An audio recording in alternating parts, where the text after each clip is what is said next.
Malheureusement, avec la COVID-19, on a fait beaucoup de place à la COVID, mais à rien d'autre. Et ce qu'on voit dans les organismes communautaires aujourd'hui est aussi catastrophique que ce qu'on voit dans le milieu de la santé ou dans les écoles.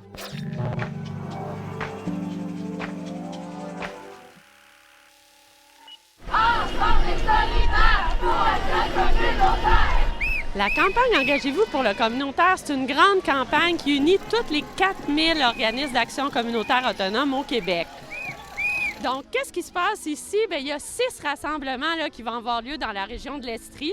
Donc, on visite les députés de la CAQ pour leur remettre des cartons rouges aujourd'hui.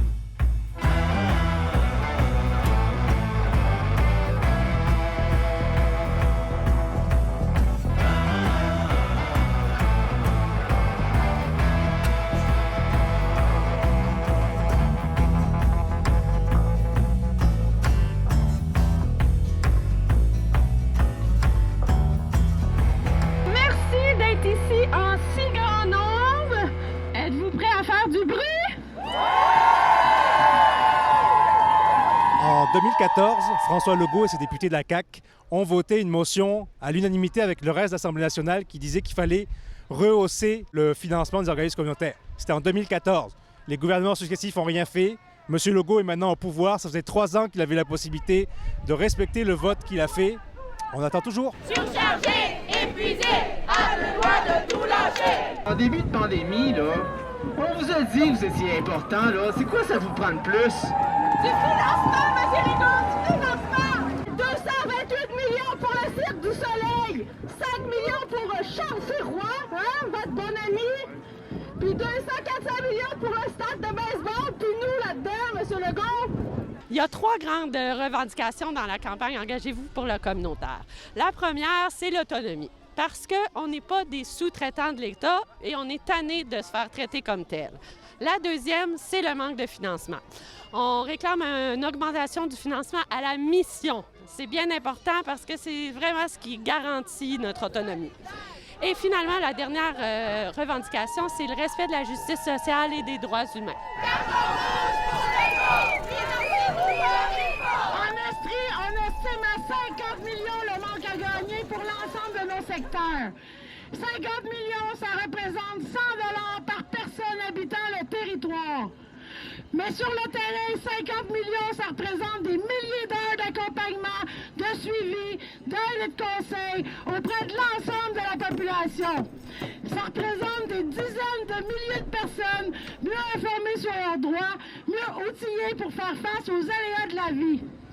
Ça représente aussi une centaine de lieux de socialisation, de mobilisation et de reprise de pouvoir. Quand tu as un bac en travail social, puis que tu es payé moins de 20 $ de l'heure, puis que tu dois gérer des personnes qui ont des problématiques diverses, ça marche plus, là. Je veux dire, c'est normal qu'elles aillent après dans la fonction publique où elles vont toucher peut-être 1 fois et demie, 2 fois le même salaire avec un régime de retraite, une assurance collective, alors que ce que nous, on ne peut pas offrir. Moi, j'ai été confrontée à que deux employés ont quitté pour le réseau parce que financièrement, je ne pouvais pas combler leurs besoins dans ce contexte actuel. Fait que pour nous, d'être ici aujourd'hui, c'est vraiment important de dire au gouvernement, vous arrêtez pas de nous mettre des tapes dans le dos, vous arrêtez pas de nous dire « Hey, vous faites une bonne job ». Mais là, on va plus loin et on demande vraiment que les actions suivent les paroles aujourd'hui. On a besoin de ça. Si on a des CPE aujourd'hui, c'est parce qu'on est allé dans la rue, parce que justement, on a bougé. Mais là, on voit qu'il y a encore plus besoin de CPE. Nos membres aussi, comme vous voyez ici, on veut du logement social parce que c'est vraiment aidant pour les femmes pour se sortir soit de violences conjugales, soit après séparation. S'ils sont proches aidantes, bien, ils ne peuvent plus travailler. Donc, ils ont besoin d'un logement. Donc, ça, on demande au gouvernement de travailler à ce niveau-là. En milieu rural comme en milieu urbain, d'améliorer aussi le transport collectif, toute la sécurité des femmes. Comme vous avez vu, bien, il y a beaucoup de féminicides, il y a beaucoup d'augmentation de la violence dans le temps de pandémie.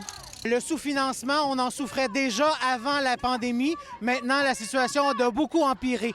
Si je prends l'exemple de notre organisme, par exemple, chez nous, en 2019, on recevait 1800 appels téléphoniques.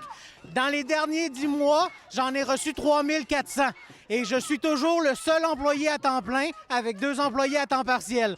Donc, aucun financement supplémentaire, aucune ressource supplémentaire.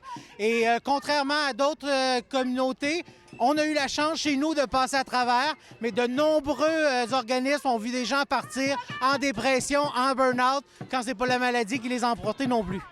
Puis c'est pour ça qu'on prend cette décision-là. Comme je vous disais, on ne la prend pas de gaieté de cœur de fermer nos organismes.